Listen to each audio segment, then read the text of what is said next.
operating procedures, and then two, the aspect of the enrollment. You can leave my hold for you. Look at my camera. Yeah, thank you very much. As far as the enrollment is concerned, it is also based on parent preparedness. Otherwise, from our side, we are just okay. We are ready for anything. At the gate, you must be checked. We want to know your temperature. Make sure that you wash your hand. We don't compromise. And you must have a mask. That is mandatory. Maybe something that I wish to understand. I'm seeing some of the learners without mask. Is the school going to improvise, or this is supposed to be the responsibility of the parents? It is the responsibility of the parents. The parents need to be educated. In many cases, these parents were at home, and through them, we're now going to send that message that masks are very important. And by tomorrow, I think everything will be okay. Okay. Romeo, this is the head teacher of this school, trying to give us a little hint about the school reopening today. Romeo, something that I also observed when I reached at the gate, it seems some parents are not yet prepared to send these learners to school. I got a learner who was still going out on to go and buy a book, and you try to see 2 years down the road, a parent can't send a child to school with a book. And some of them, actually, when some of the teachers were trying to interact with them, speaking in English is now becoming difficult.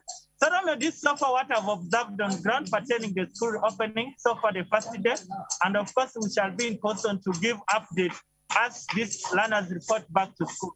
Back in the studio as we continue with Morning at NTV show, Romeo. One word, debilitating. That is the word that could best describe the full reopening of education institutions, the unstable atmosphere that has negated the ability of the parents to actually send their learners back to the school setting. Scholastic materials have seen a hike in prices, not only in Kampala, but various other jurisdictions. Let's now take you to Entebbe. Ivan Walonyolo is already awake and ready to give you the latest as far as the reopening of institutions within this area is concerned. Very good morning, my comrade. How are you doing this beautiful Monday morning? And what is the latest coming in from Entebbe as far as this full reopening of education institutions is concerned? Good morning.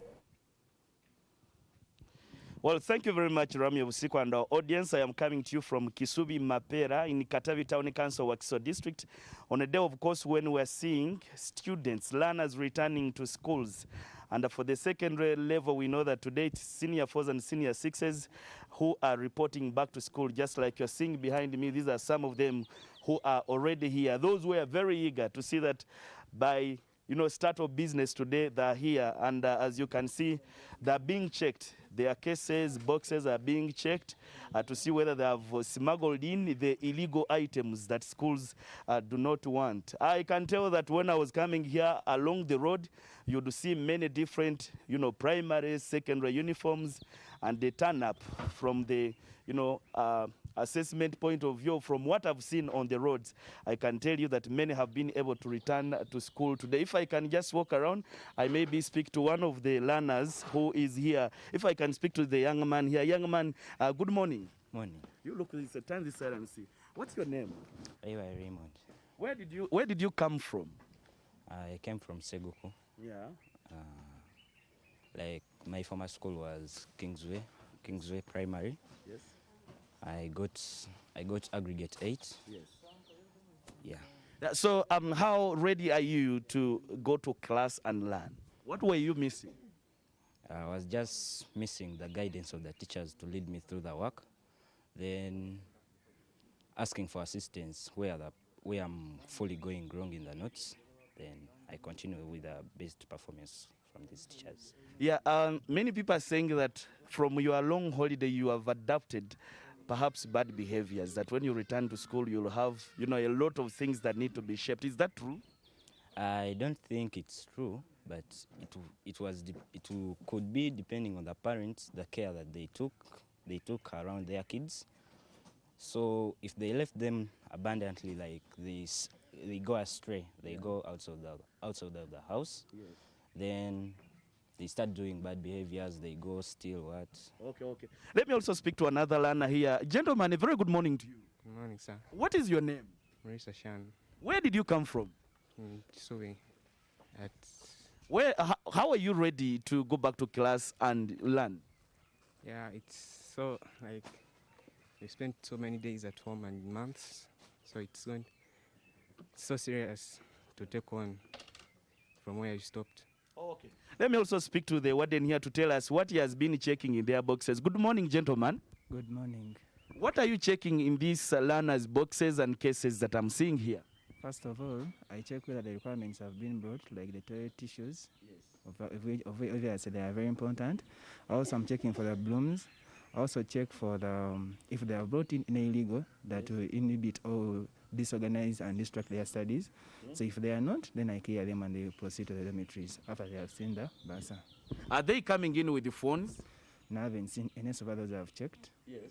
And I haven't suspected any, because since there are still few, it's not easy to bring it in at this time. Okay. Let me also talk to the school head to just make us understand the preparations of how they are ready to handle these learners here. Good morning, madam, and we'll start with your name. Madam Irene, the deputy teacher at Mapela. How is what is he saying? Stand by. All right, we also do know that many of the learners won't be getting back into the school setting. Yes, many of our young girls were impregnated, so please, when you are interacting with these learners, exercise caution, especially the administrators and also the teachers. You are dealing with learners who have been psychologically distressed during the COVID-19 pandemic, some of whom could be parents, and they are now joining the school system. They should be, helped in that regard. Let's talk to Mr. Stephen Mbide. He's around, yes, Jananlu Bombo. Yes, he's going to be talking to some of the proprietors of that school on the full reopening that is January 10th. A very good morning, Stephen Mbide. What is the latest where you are? Yes, good morning to you, Romeo Busiku. We're coming to you straight from Janani Secondary School. This is a group of secondary schools.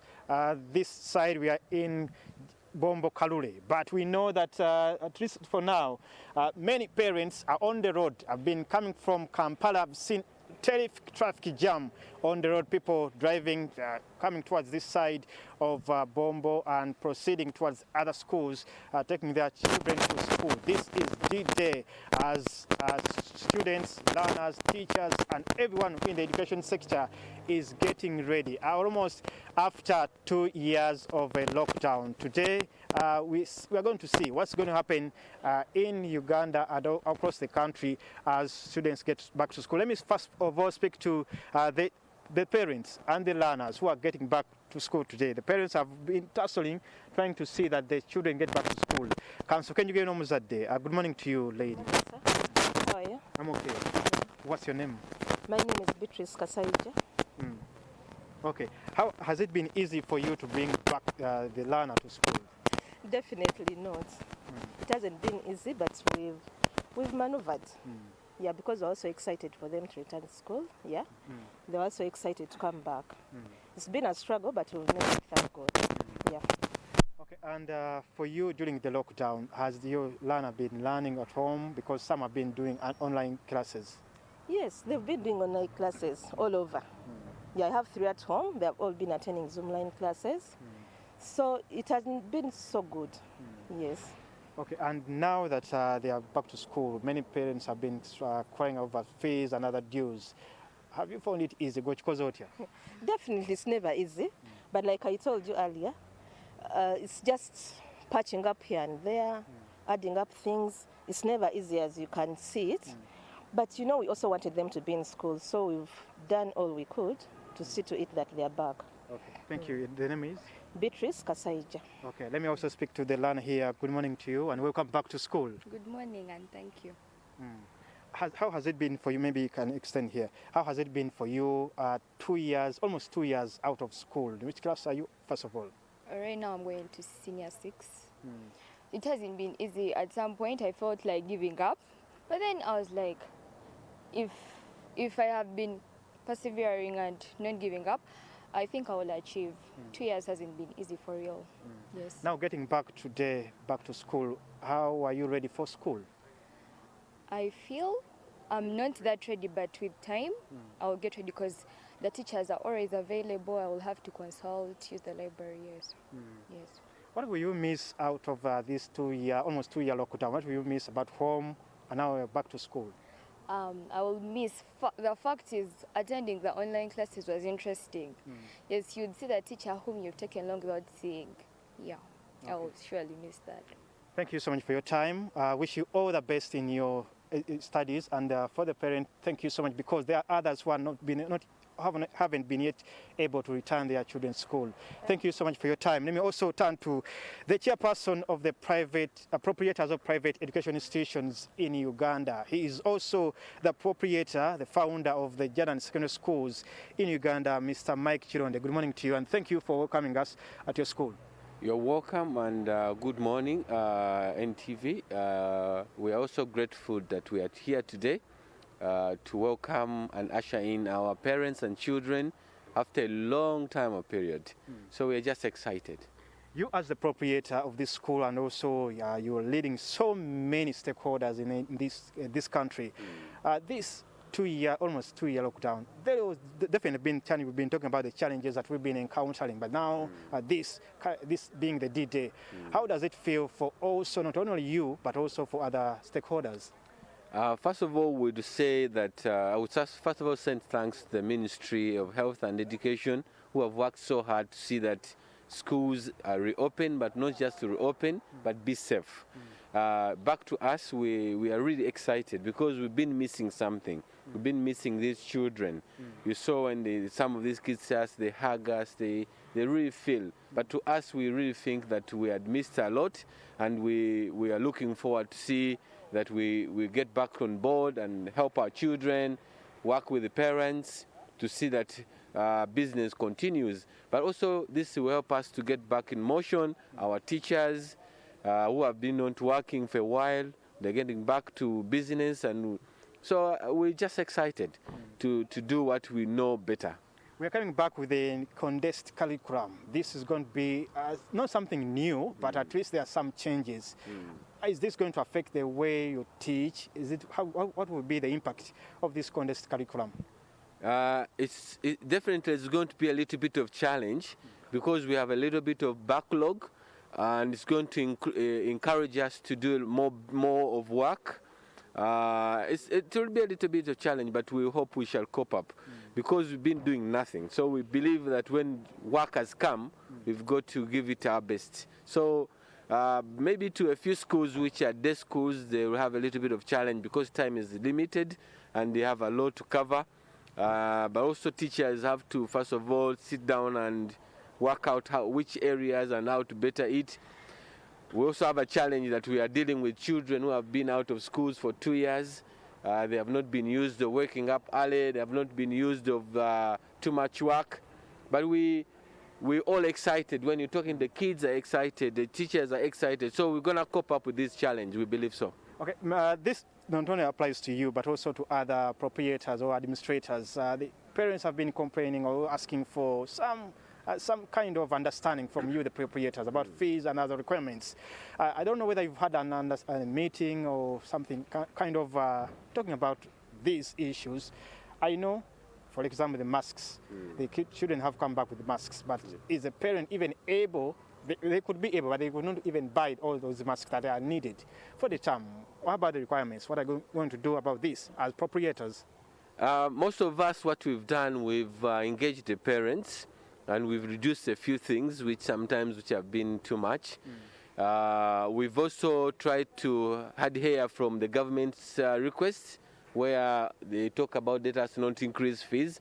Though our friends, some few friends of ours have increased, but majority of us we have not. So that we work together with the parent, and we are encouraging all those parents who haven't brought children because they haven't got the money. You come and talk to us, talk to your school, so that these kids who have been home don't stay home anymore. So we have a little bit of adjustment compared to how things have been before.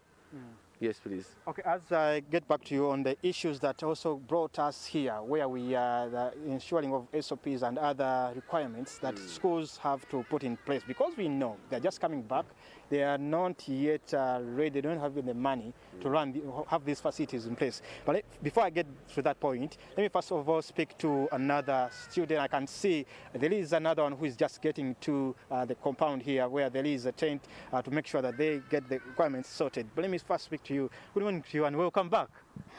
Thank you. Morning to you. And what's your name? My name is Nambata Stasha. Which class? Senior 4. Senior 4. Senior 4, how has it been for you this almost 2 years? It has been somehow, though you've been, some days we use online and phones are not available at every time. Are you excited getting back? What are you going to do differently now that you're back? I'm excited and I'm going to read books, I'm going to struggle and I see. The administrators are here, the school, Minister of Education is there watching you. What do you want them to do differently for you, the learners who have been away almost 2 years? What do you want them to do for you as learners, not only here, but also across the country? I want them to help us in reading books. You want them to buy textbooks, something like that? Yes, they buy textbooks and they provide us with other things which will help us to pass well. Thank you so much. I wish you all the best. Because you are a candidate, this is a year that you're also looking at in trying to see that you try to see that she goes on with her studies. She is talking about requirements, talking about textbooks. She is right in her own way because many, having been home, many haven't been studying. But also, there are others who are coming with different challenges. We've been talking about those who are pregnant, those who have had different challenges, abused sexually and the other ways. This kind of students, helping them, not only here at Janan, but also everywhere, what would you tell the administrators in ensuring that they look at each individual student different? Each student has got different challenges at home, past 2 years. Thank you so much. As the kids are coming back, we're expecting a number of challenges. And for us in schools, we've been encouraging the proprietors, but particularly in Janan, we have invited teachers 2 weeks before, and we've been taking them through how best you can help these children. And they are coming with different challenges. Others have been sexually abused at home, others have been into child labor, others have various issues. So we look forward to just adjust. Even ourselves, we have adjusted so much so that we are able to take care of this situation, because we all are aware it's unusual. It's not a normal way of doing things, and we should change how to do it. So I believe that whoever who's there going to handle children, we request you to adjust, listen to these children, engage them where you think that there are issues, and we believe this will make a bigger difference. Thank you. Thank you. And also the issue of ensuring that SOPs are adhered to. Usually the first week we see things in order, but after maybe a month or some weeks, you see everyone is not like. For example, go to universities, you see what's happening there. This may even take us back. Now, even looking at the way that we are in, a third wave being Omicron is rising. Cases are rising up.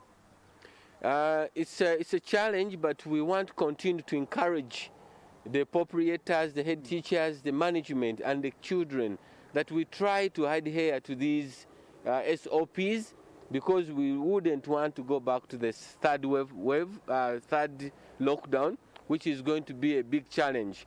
And we will try our level best to see that we adhere, we have the mask, we have all whatever requires to ensure that we maintain the status in schools when they are okay.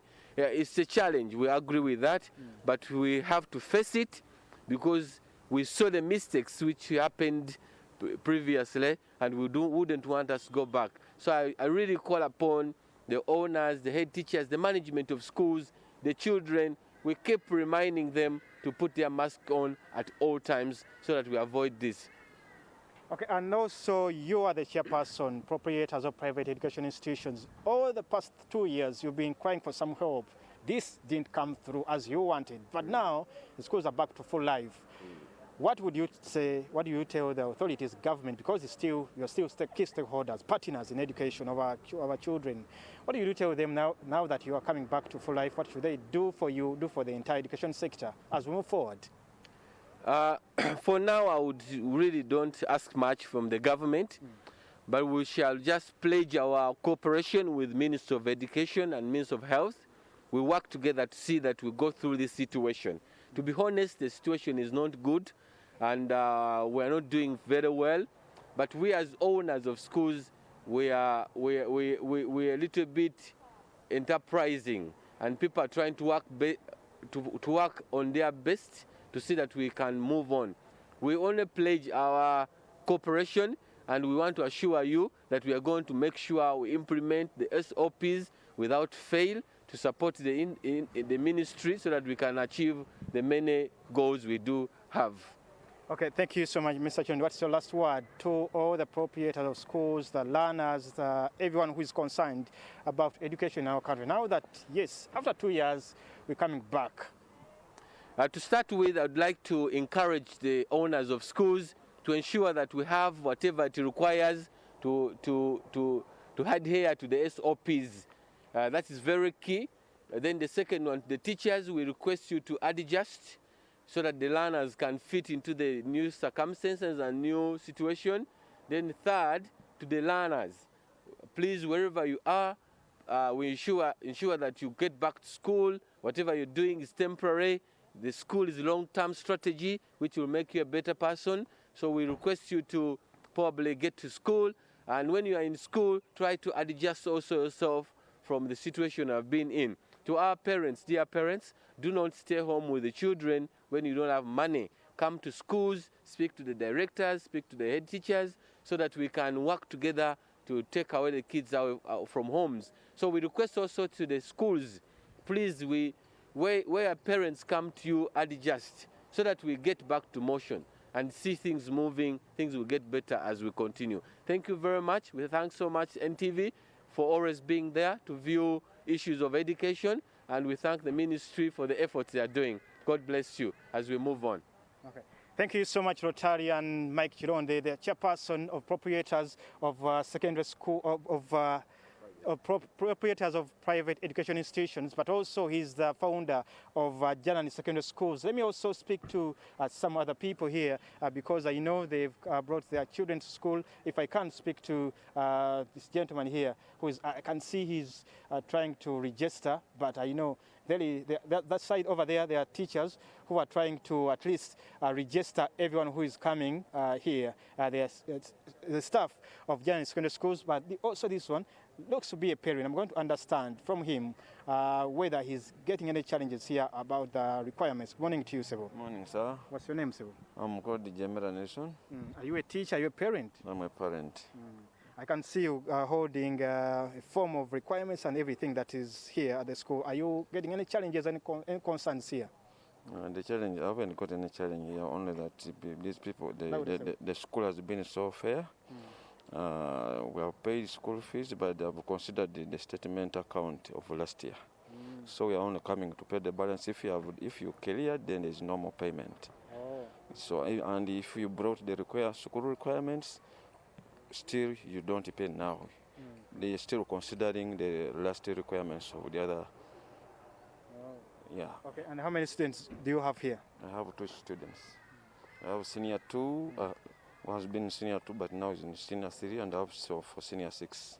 But today I've brought for senior 6 only. Okay. Then for senior 3, I'm bring that one on Wednesday. Okay. Thank you so much. Let me also speak to another gentleman here. Is a parent, a teacher. Good morning to you. Good morning. Yes, good morning. Okay, good morning to you. The name is? My name is Talwana Mak, a teacher of Janan. Okay, you've been out of school for the last 2 years. How has it been for you as a teacher? Wow, it has been very, very hard. Financially, academically, we are not so much active, and therefore we had to go through orientation in order to welcome the students who have been away from school. Yes. That kind of orientation you're talking about, what exactly entailed in that orientation? How are you going to take care of these kids? Because they have different challenges. Yeah, we were taught how to handle people who have been in field outside education. They have been in business, others have been in the village, and therefore we have a variety of children whom we are supposed to handle. So we're taught how to handle the differences in those children. Say, for example, if there is a parent there who has a child who was impregnated, sexually abused maybe, and is now trying to take his child to school, but there is also another teacher who is receiving that same case. How do you handle such a case? With our policy here, with the ministry's policy, no matter the child's status, we are supposed to accommodate those children in school. So for us, we are ready to accommodate whether with pregnancy or not, so that we are able to help them go through it. Yes. And you as a teacher, you've been out. Others have died of COVID-19. Others have gone elsewhere, have done other different stuff.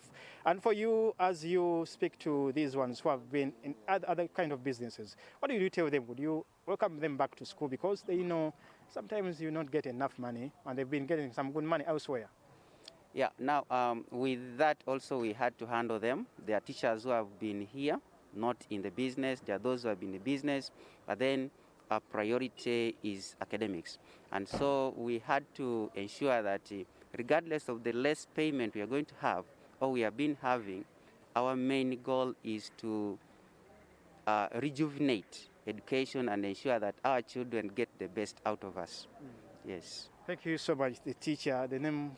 My name is Talwana Mark, Janan SS. Talwana Mark, thank you so much. And we wish you all the best as you educate these learners, because they are the future of Uganda. Stephen Imbidon Fefeswechivuga, thank you so much for being a part of Morning at NTV. Fefeswechivuga, now handing you back to Romeo Busiku in the studios. As we continue to watch what's happening here, we'll be bringing to you much more of this in our subsequent bulletins. Keep it here on Morning at NTV. Well, thank you so much, Stephen Imbide, for that update. And of course, Morning at NTV shall take it upon itself as a platform to ensure that we keep a keen eye out there in all the jurisdictions within this country to ascertain how many of the private institutions have not reopened, how many of the public institutions, even irrespective of the fact that many of the teachers continue to be paid, have actually stayed under lock and key. We'd like to find out where are those education institutions. Those pregnant young girls who couldn't actually access the education institutions again, would like to find them where they are, and also the young boys who couldn't get back into the school system because of child labor and many other issues. Of course, we are seeing an explosion of Omicron cases, and we're talking about 307 million cases of COVID-19. But I would like to take you back to 1918, to the Spanish flu, which killed over 50 million people. 1918, around February, the Spanish flu killed around 50 million people and infected over 500 million people in that regard. Let me leave you with those statistics, and we interact tomorrow, same time, 6:30 a.m. all the way to 9 a.m. My name is Romeo Busiku. Have yourselves a blessed morning, and happy birthday to everyone celebrating their birthday.